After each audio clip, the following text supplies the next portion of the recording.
So right now, let's go to the phones, and we'll bring in our first guest today. He is Mike Johnson. He's the co-offensive coordinator and tight ends coach for the Orange football team. Hey, Mike, thanks so much for hopping on today.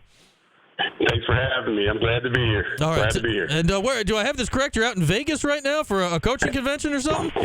I'm out in Vegas at the National Coalition for Minority Coaches. Okay, excellent. So I'm on the board for that organization, and the convention is actually today, the reception, and then we have the 16th and the 17th are two main days, but I'm heading back tomorrow to get back for boot camp on Saturday morning. Okay, there you are. So a little bit of work done in Vegas, and then back to the grind here in a few days. And, I wanted to talk to you, Mike, for a lot of reasons. There's so much excitement around the program right now, but you and maybe you alone can speak best to this whole transition process here over the last few years. You were here under Dino. You're still here under Fran. What has this whole thing been like for the last 2.5, 3 months from where you were to where you guys are right now? Well, it's been a lot of enthusiasm, a lot of energy, and infused into the organization and all of our offensive, defensive systems, into the players. I think the players are really buying into what Coach Brown is talking about, and what his vision and his philosophy is. And that's the one thing that I'll say about Coach Brown is that he's a guy that really has a plan and a vision for how he wants this program to operate, and the players are really buying into it. For you personally, Mike, you know this, like whenever there's a coaching change, like it puts a lot of other people's jobs up in the air. What was the process like for you to go through that and be able to hang on with this new staff? Well, you go about your job every day. When Coach Brown first got hired, we were going through bowl prep and bowl practices and all those things. So you do your job like anywhere else, and you try to be the same person every day, no matter what the circumstances are, no matter how you feel, and you just keep going. But I put together a resume over my career and then I also try to be a person that is respected, a person that is known for being of high character and values, and also a good working mate. So those things kind of speak for themselves, and he needed another coach on offense, and we talked, and it kind of worked out. And I'm happy that I got a chance to stay, because I really like Syracuse, and I really like the team. But you asked me earlier about, what is the difference between Coach Babers and Coach Fran Brown? Well, I think Fran is kind of the new wave coach when it comes to all the things you have to deal with in this new recruiting element. When you're dealing with NIL, you're dealing with different family members. You're doing certain things that are a little bit different in recruiting than you've done in the past, and I've done both, and I've been on both sides of it, and I think it's really changed, and you have to have a plan for that. And that's the one thing that I say Coach Brown brings differently than Coach Babers, is that he understands this new element of college football. And not that Coach Babers didn't, but I think Coach Brown, his personality, his enthusiasm, his vision for recruiting is exactly what I think Syracuse needed to take this next jump. Take us, if you can, Mike, and Mike Johnson, the co-offensive coordinator and tight ends coach, is with us. Take us into, that first couple weeks of December, like those initial recruiting weekends and all that. Like, how crazy was that? Like, how much was going on to get ready for those big weekends to lock up the class that got locked up as it did? Well, they were really busy for myself because you had to still prepare the team that played in 2023 for the bowl game, but then you also had to go into the next phase and recruit for the 2024 team with the new staff. And then you had two staffs in one building, and there's not enough room for those types of people, or for all those people. And so it was kind of a hectic deal. But I think when you've been around as long as some of us have been around, you understand that there is a mutual respect that goes into all of this. And I think that was shown by both staffs, and I think it kind of kind of just went on its way every day, and we kind of made it through it. It was wild times, as you can remember, like signing days into bowl games. There was a lot going on there for a few weeks when we were talking a lot of football at a time where perhaps we normally couldn't have been. What have you noticed? I mean, you've been here for 3 years now. What have you noticed from the community with the excitement that has been around here the last couple of months? Well, I think there is part of Coach Brown's vision is to get into the community, and I know we've done those things as a staff and also as a team. We've gone to church together. We've done community service together. We've gone out and cleaned up blocks in the street. So there is a true effort to let this community know that we're all in this thing together. And if we're going to ask you to come into the dome and help us win football games, then we're going to show you that we're invested in that also. And that's part of his vision and part of his plan.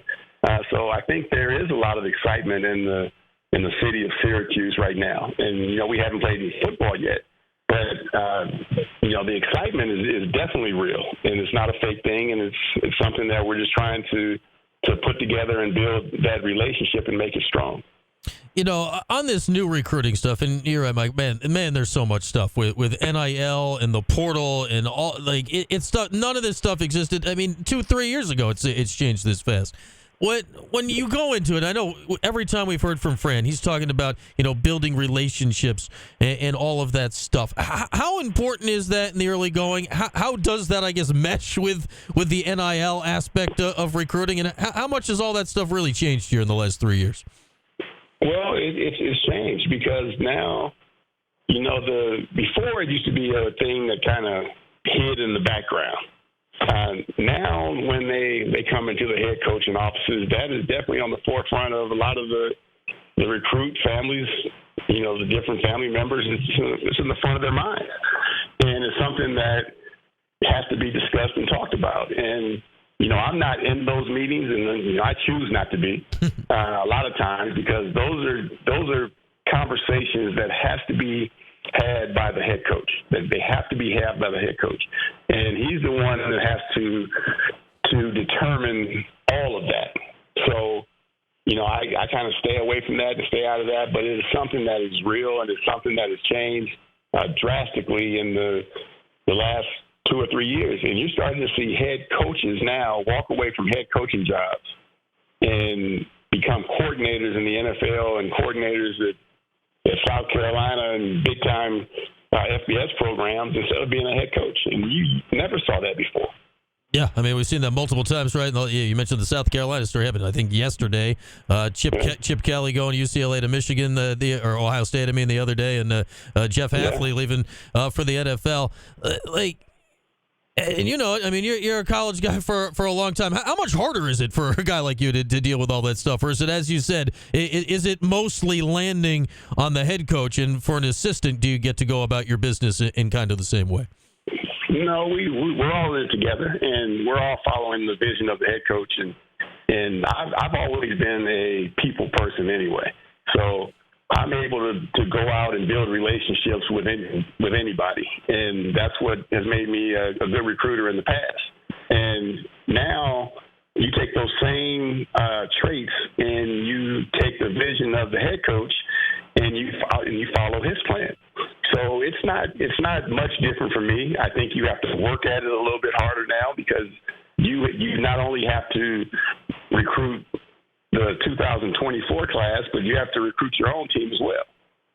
Yeah, that's a big part of it that has changed. You got to make sure that you keep those guys happy and wanting to be there and teaching them the right character traits while you're coaching them so that they make good, smart decisions when it comes to all that.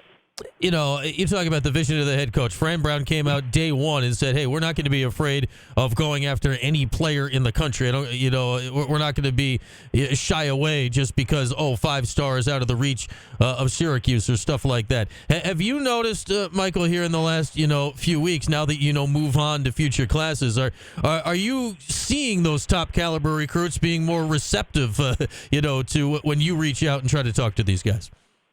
Oh, they're definitely being more receptive.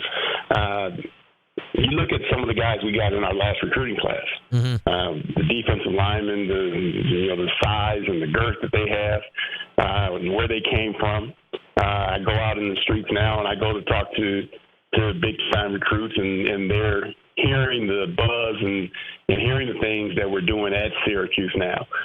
So they're definitely listening. And, Coach Brown is the kind of guy that if you get them here, then he has the personality, the vision, and the wherewithal to close the door and make the final transaction and get them up here. That's where he's good. So our job is to make sure that we go out and we find out everything about the guys that we're recruiting, get them on campus, and then get them in the office with Coach Brown, and then he's a closer. He's a guy that can close the door and finish deals. All right, I want to ask you, too, here, because we've spent so much in the last two and a half months now with Fran. It's been a lot of recruiting talk, and with good reason. It's the time of the year, for one, and it's been wild to watch. We got to know about the football here. You'll be working with Jeff Nixon on this offense. What kind of football on offense should we expect to see this upcoming season? Well, Coach Nixon's a great coach. I enjoy our offensive staff. We've got a good group of guys that are knowledgeable, that understand what their roles are. And, it's a great environment to go to work in every day. And we're putting in a lot of football right now, a lot of football. So there's a lot of learning, a lot of meetings, a lot of things that are going on right now to try to get us ready for spring ball. But there's a lot of passing concepts. There's a lot of running concepts, more protections than what we've used in the past.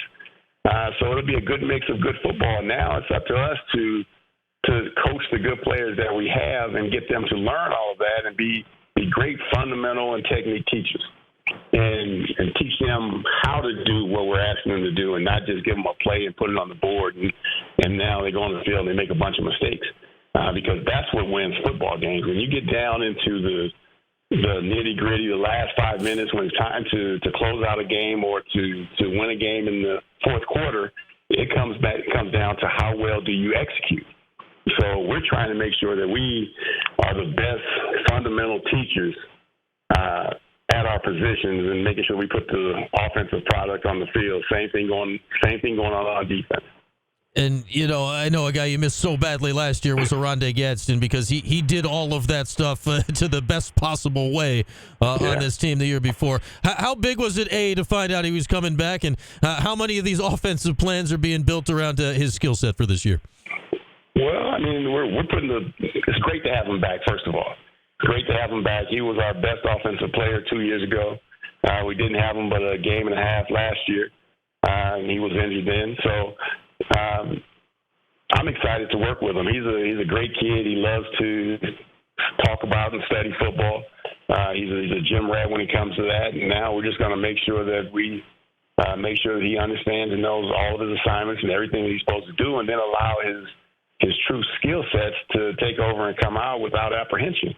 Because OG, he knows football now. He's a guy that understands how to get open. He has great hands. He's never afraid of the moment. So to have him back is a big deal for us. And we get Kyle McCord going, get him going, and he's a quarterback that has played in games, played in big games. We're excited to get him going. So we're excited about what we have, and now we just got to make sure that we develop everything from the bottom up so that we can create the depth to withstand anything that we have to go through during the season. And man, oh man, you had to go through some stuff due to depth last season, which leads me to the last guy I want to ask you about, Mike, and that's Dan Villari, because he was having a perfectly fine season last year, and then things happened that led to that last month. That was just a lot of the Dan Villari show in 8 million different ways. I'm going to assume that's not going to be the offense going forward this year, but how much does that open the creativity, knowing that you kind of have his skill set in your back pocket right now? Yeah, I've been here 2 years, and I didn't know what we had in Dan Villari until we got to the Pitt game. So he opened up my eyes, and now everyone understands what he can do. And he's going to be just another weapon that we have on offense that we can utilize in different ways. So that's going to help us out a lot. I think Dan is really having a great offseason. He's working hard in the weight room. He's coming in every day, and he's studying film. He's learning more about the run game than he ever has before. What people really don't understand is Dan Villari was a quarterback this time last year. Mm-hmm. And so he has a learning curve when it comes to run blocking, when it comes to route running, all of those things. But he's shown that he has athletic ability and can be a playmaker. Now he's got to make sure that he understands everything that he has to do and we're asking him to do in all those aspects. All right, Mike, really appreciate you hopping on for a few minutes today. Enjoyed the time out in Vegas. It's been an exciting time watching this program the last few months. I'm sure we'll talk again soon, okay? Will do. Thank you guys for having me. All right, that is Michael Johnson. He's the co-offensive coordinator and the tight ends coach. He'll be working with guys like Oronde Gadsden and Dan Villari and many, many more. The star freshman Jamie Tremble, among others, coming up this year. Great to chat with Mike. He's now the longest tenured coach on the Orange football team as he gets set to go into his third year this season. All right, with that, we'll take a break in this hour brought to you by William Mattar. Still much to get to when we come back. Phone lines open for a bit at 315-437-7644. In the next hour, we'll touch base with Tim Leonard. He's down in Miami getting ready for tonight's women's basketball game. And we will hear from our guy JJ Starling as well, as we do every Thursday, brought to you by RomanoCars.com. With that, we step aside for a few. We're back after this. It's Q Sports Talk and ESPN Radio.